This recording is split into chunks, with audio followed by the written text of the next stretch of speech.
Piezo ഇക്സിയുടെ advantages എന്താണെന്ന് വെച്ചാൽ, നമ്മൾ സാധാരണ ഇക്സി ചെയ്യുമ്പോൾ നമ്മൾ ആ ഉപയോഗിക്കുന്ന നീഡിലിൻ്റെ ഷാർപ്നെസ്സും എഗ്ഗിൽ കൊടുക്കുന്ന പ്രഷറും കാരണം എഗ് നശിച്ചു പോകാനുള്ള ചാൻസസ് വളരെയധികം കൂടുതലാണ്. അതായത് നമ്മളൊരു 100 അണ്ടങ്ങളിൽ സാധാരണ ഇക്സി ചെയ്യുമ്പോൾ 5 തൊട്ട് 10 അണ്ടങ്ങൾ നശിച്ചു പോകാൻ സാധ്യതയുണ്ട്.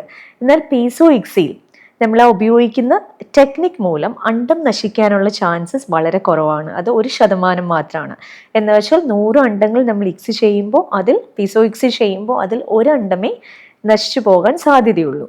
അതുപോലെ തന്നെ നമുക്ക് അണ്ടവും ബീജവും കൂടി ചേരാനുള്ള സാധ്യത പീസോ ഇക്സിയിൽ ഏകദേശം 85 തൊട്ട് 89% വരെയാണ്. സാധാരണ ഇക്സിയിൽ ഇത് 70 തൊട്ട് 80% മാത്രമാണ്. ഈ കാരണങ്ങൾ കൊണ്ട് നമ്മൾ പീസോ ഇക്സി ചെയ്യുമ്പോൾ നമുക്ക് കിട്ടുന്ന ഭ്രൂണങ്ങളുടെ എണ്ണം കൂടുതലായിരിക്കും, അതിൻ്റെ ക്വാളിറ്റി കൂടുതലായിരിക്കും. അതുപോലെ തന്നെ ഒരു ഭ്രൂണത്തിനെ നമുക്ക് ബ്ലാസ്റ്റോസിസ്റ്റ് ആക്കുമ്പോൾ കൂടുതൽ ബ്ലാസ്റ്റോസിസ്റ്റുകൾ നമുക്ക് കിട്ടും. അത് കമ്പാരിറ്റീവ്ലി വളരെ നല്ല ക്വാളിറ്റിയുള്ള ഭ്രൂണങ്ങളും ആയിരിക്കും. അതുകൊണ്ട് തന്നെ നമുക്ക് സാധാരണ ഇക്സിയേക്കാളും ഒരു 10 തൊട്ട് 15% വരെ സക്സസ് റേറ്റ് പീസോ ഇക്സിയിൽ കൂടുതലായിട്ട് കണ്ടുവരുന്നുണ്ട്.